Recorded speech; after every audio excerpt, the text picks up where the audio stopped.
Workshop, peer review.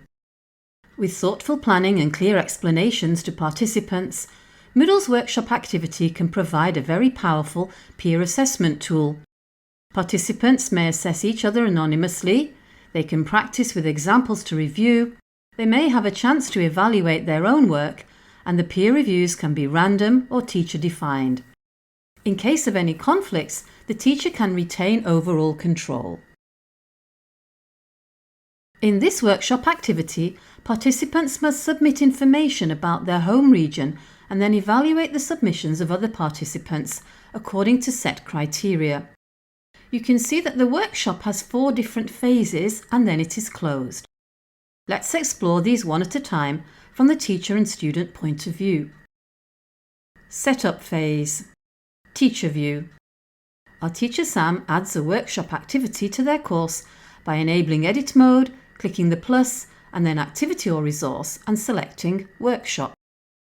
Sam then gives the workshop a name and a description which can be displayed on the course page by ticking the box. Other settings can be expanded by clicking their links. Grading settings. Here you can decide how you want the submissions to be graded. There are 4 standard methods and clicking the help icon gives more information. We'll use the simple number of errors, which is good for a basic workshop. Note, workshops have 2 grades, the grade students get from submitting and the grade they get for the quality of their assessment. As the teacher, you can change the ratio here. Submission settings. Here is where the teachers add the instructions and decide how many, if any, files may be uploaded and the types and size of files allowed. You can also decide to allow submissions after the deadline if this is important to you. Assessment settings. Give basic instructions for the peer assessment here. Tick the box if you want students to have a chance to assess their own work. This is not a certainty, it just means that their submissions will be included during allocation. Feedback. Teachers can choose to add an overall conclusion and/or file attachments at the end of the workshop activity. Example submissions can be useful, especially if your students are new to the workshop and need practice assessing. You can add examples of good and less good work for students to assess and decide how and when you want these example submissions to appear. Availability allows you to set opening and closing times for the submissions and assessments. You can also choose to start the assessment phase, that is, the time when students are peer assessing, automatically at the end of the submission phase. If you do this, make sure your students have been allocated submissions to assess. We'll look at that shortly. Other settings are similar to other Moodle activities. In completion, to track that students have accessed the workshop, do we want them to manually click to confirm they've seen it, or do we want it automatically marked complete when they've simply viewed it or obtained a grade? Students need to have only one of the 2 grades to complete the activity. No need to select View as well as other criteria.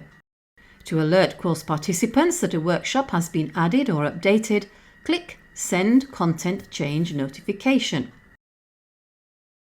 Clicking Save and Display shows what's done, but there are still 2 tasks. One is to edit the assessment form. This workshop is using simple number of errors, so we can write a short phrase explaining what the student is looking for and choose our word for wrong or correct. We can give some items more weight than others if we want. Setup phase. Student view. While the teacher is preparing the workshop, this is what the student sees. He cannot access the workshop until the teacher switches to the next phase, so make sure as the teacher you remember to do this. Submission phase. Teacher view. When we switch to the submission phase, students will then be able to submit their work. We check the green arrows to ensure all our tasks are done and see that we must allocate the submissions to the assessors. We'll do this shortly. Submission phase. Student view. Now is the time for our student to submit their work. In this example, the student must write 3 sentences about their home area, add a link to a relevant website, and upload an image. The student must then wait until the next phase is ready. Assessment phase, teacher view. During the assessment phase, students will review each other's submissions, but before they can do this, our teacher must decide how the submissions will be allocated. Manual allocation. This means we decide who assesses whose submission, which is fine if it is a small class or you know your students well and want to control certain allocations. We use the drop-downs to choose the reviewers and the reviewees. Random allocation is useful if you have large classes or if you don't want to be personally involved in the selections. You can choose either a number per submission or a number per reviewer. We could also allow our students to assess without having submitted anything. As only one grade is required for activity completion, this at least will allow them to complete the activity.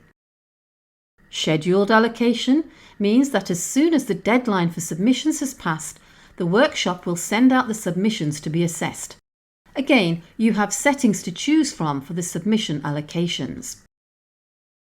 Now it's time to move to the assessment phase. This is where the peer assessment becomes really valuable because our students are doing the work and our teacher can simply monitor the process.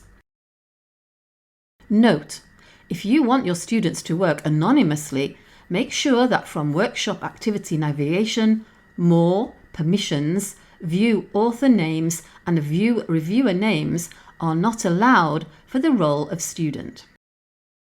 Assessment phase, student view.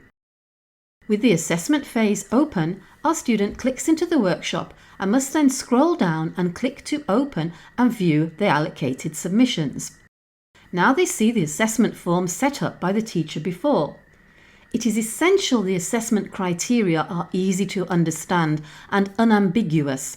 Much of the success of a workshop activity depends on the students' understanding of the peer assessment criteria and their ability to correctly implement them.